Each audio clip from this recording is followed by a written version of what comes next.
আজকের পর্বে আমরা ইতু পুজোর ব্রত কথা শুনব। ইতু পুজোর নিয়ম কি, এই পুজোর মন্ত্র কি, এই পুজো কিভাবে করতে হয়, তার সকল কিছু বিধি নিয়ম পদ্ধতি রয়েছে আমাদের চ্যানেলে। এই ভিডিওটি দেখুন, এখান থেকে আপনারা এই সকল বিষয়ের উত্তর পেয়ে যাবেন। চলে যাচ্ছি পর্বের মূল অংশে, ইতু পুজোর ব্রত কথা।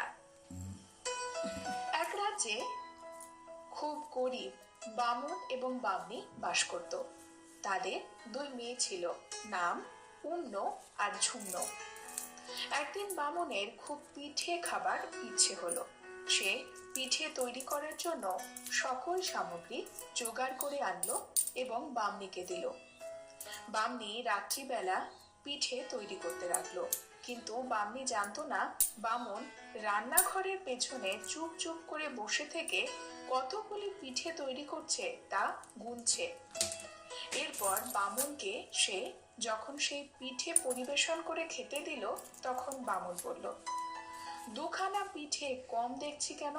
বামনি বলল, দুখানা পিঠে তো কম নেই, সবই তো ঠিক আছে। তখন বামন আরো রেগে গেল, বলল, পিঠে দুটি কোথায়? তখন বামনি বলল, তার দুই মেয়েকে সে একটি একটি করে পিঠে খেতে দিয়েছে।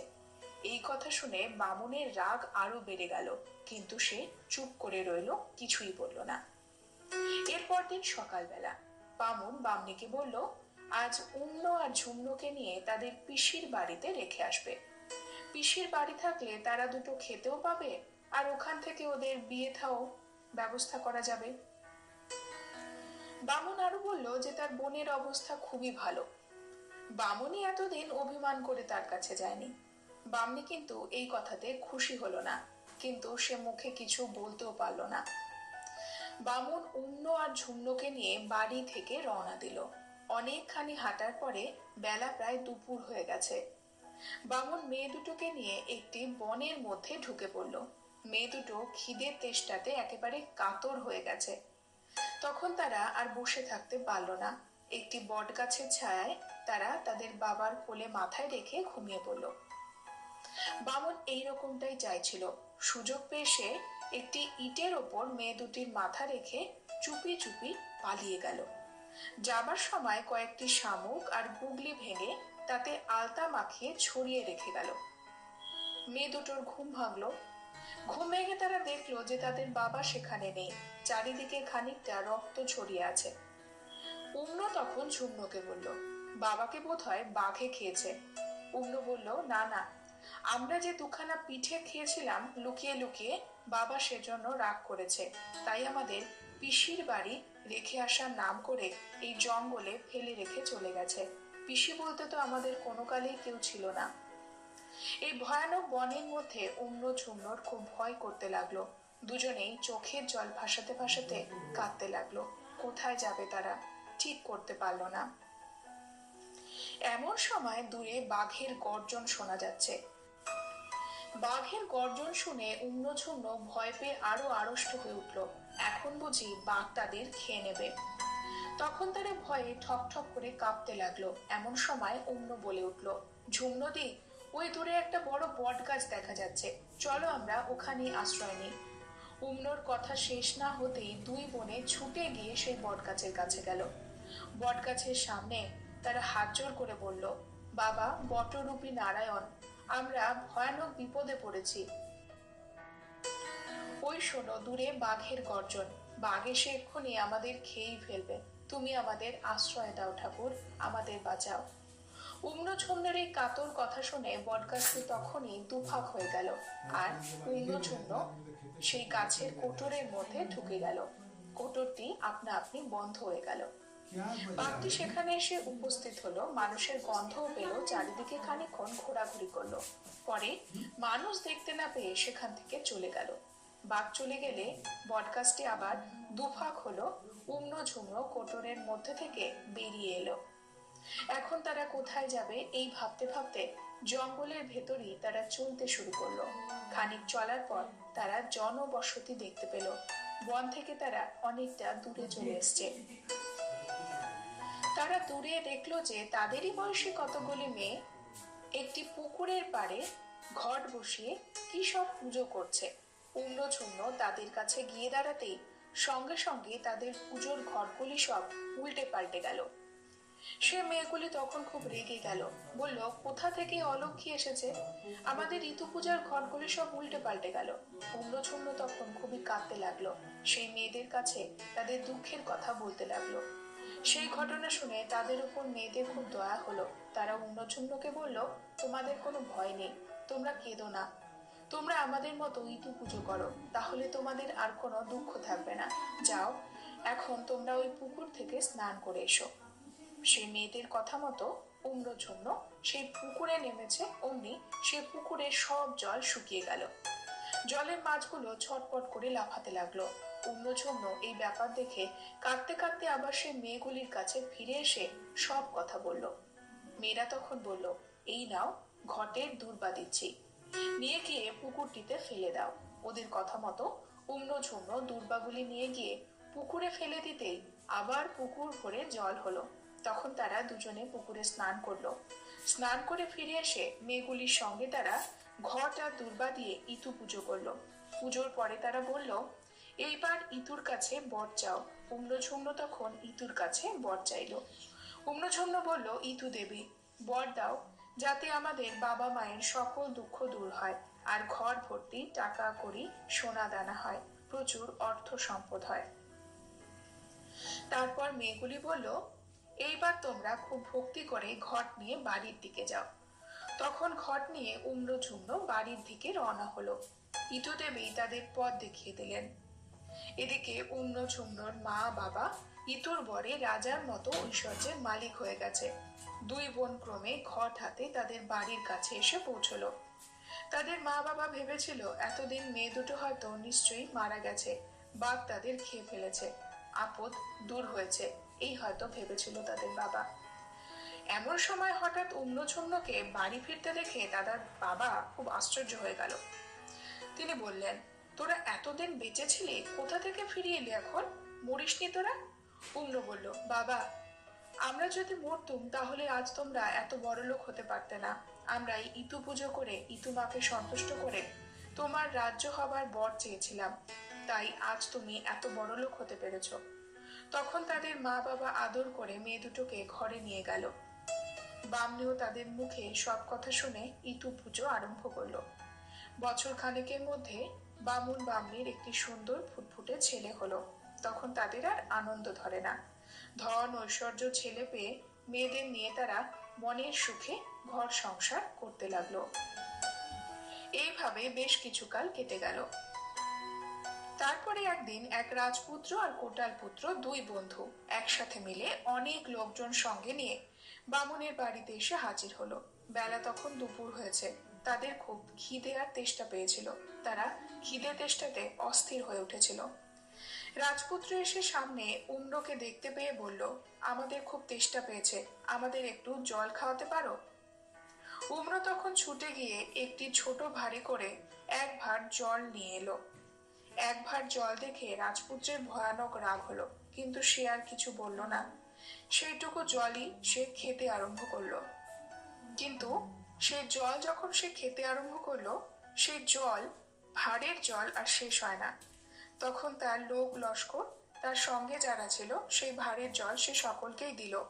সকলে প্রাণ ভরে সেই জল খেলো, তবুও সেই ভারের জল শেষ হয় না, সেই রকমই রইল।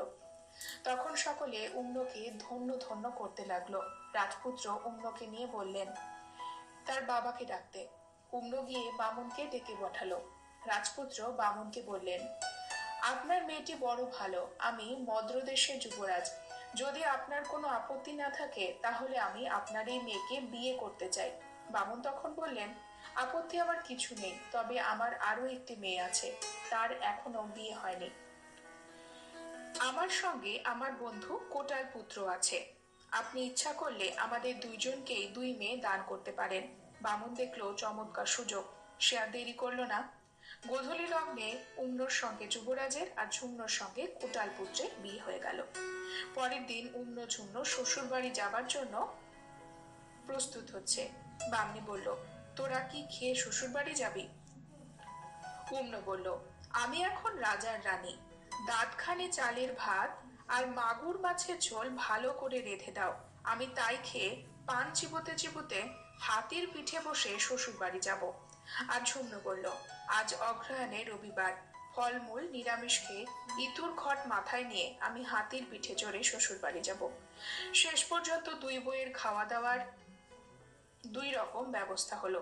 তারা খেয়ে দিয়ে যে যার স্বামীর সঙ্গে হাতির পিঠে চড়ে তাদের শ্বশুর বাড়ির দিকে রওনা হলো। উমনো যে পথ দিয়ে যেতে লাগলো সেখানে তাদের সামনে পড়ল গৃহদাহ, মরক, দুর্ভিক্ষ আর যত সব অমঙ্গলের চিহ্ন। আর ঝুমনো যে পথ দিয়ে যেতে লাগলো সেখানে দেখতে পেল বিয়ে, সভা সমিতি, অন্নপ্রাশন আরো কত রকমের শুভ অনুষ্ঠান, মঙ্গল অনুষ্ঠান, পুজো পার্বণ। এইভাবে উমনো যুবরাজের সঙ্গে রাজার বাড়িতে এসে হাজির হলো। রানীমা ওদের আসবার খবর পেয়ে বউ বরণ করতে নেমে এলেন, কিন্তু বউ যেমনি হাতি থেকে নামলো অমনি রাজার বাড়ির সিংহ দরজাটি হুড়মুড় করে ভেঙে পড়ল। যুবরাজের মা অনেক বকাঝকা করে বউকে ঘরে তুললেন। এদিকে কোটাল পুত্রের মা বউ বরণ করতে এসে দেখলেন তাদের বাড়ির লোহার গরদগুলি সব সোনার হয়ে গেছে। কোটাল পুত্রের মা কোলে করে নতুন বউকে আদর করে ঘরে নিয়ে গেলেন। উমনো রাজবাড়িতে আসার পর মন্ত্র যুবরাজের ধন, ঐশ্বর্য, বিষয় সম্পত্তি সব ক্রমে ক্রমে কোথায় চলে গেল। যুবরাজ একেবারে ভিখারি হয়ে পড়লেন। আর ঝুমনো কোটালের বাড়িতে আসার পর কোটালের বাড়ির ধন ঐশ্বর্য পরিপূর্ণ হয়ে সংসার একেবারে উতলে পড়তে লাগলো। সারা দেশে প্রচার হয়ে গেল।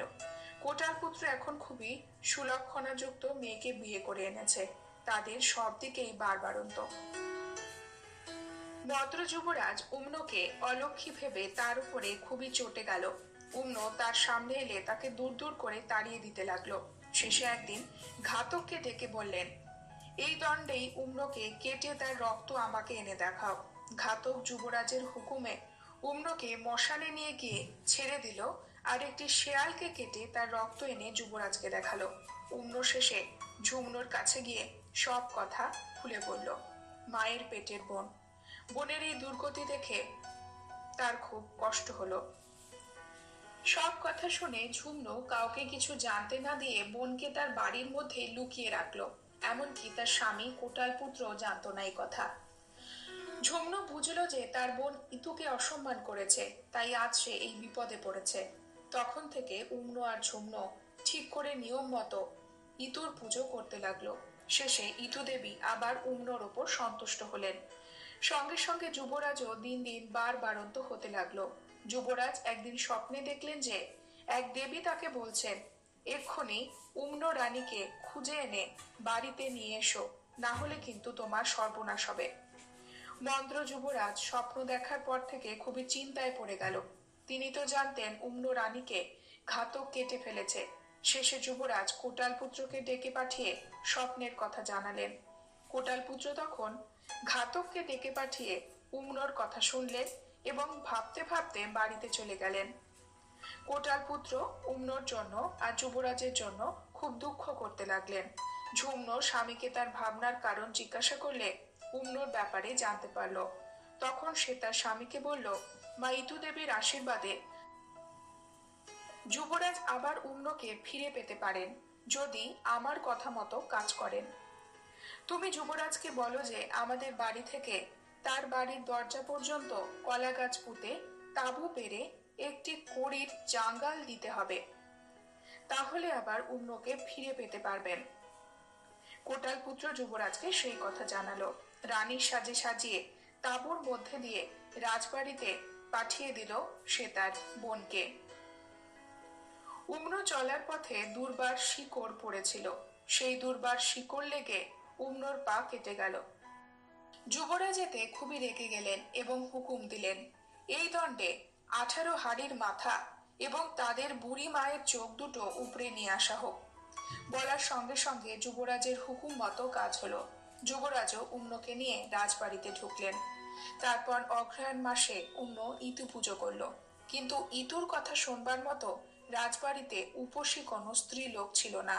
উমনো তখন যুবরাজকে বলল, একজন উপসী স্ত্রী লোক চাই যে ইতুর কথা শুনবে। যুবরাজ তখন লোক পাঠালেন। রাজ্যের মধ্যে যে স্ত্রীলোক উপসী আছে তাকে রাজবাড়িতে নিয়ে আসার জন্য। রাজবাড়ির থেকে লোক ছুটলো চারিদিকে, কিন্তু কোনো উপসী স্ত্রীলোক কোথাও পেল না। শেষে তারা সেই বুড়ি হারিণীকে উপসী জেনে ধরে আনলো। সে কিছুতেই আসবে না। সে বলতে লাগলো, ওই অলক্ষী রাক্ষসের জন্য আমার 18 ছেলের মাথা গেল আর আমি অন্ধ হয়ে গেলাম। আমি কিছুতেই সেখানে যাব না। যাই হোক, রাজবাড়ির লোকেরা তাকে জোর করে ধরে আনলো। সে উম্নর কাছে আসতে উম্ন তাকে বলল, বুড়িমা, তোমার কোনো ভয় নেই। তুমি আমার ইতুর কথা শোনো, আবার তোমার সব ঠিক হয়ে যাবে।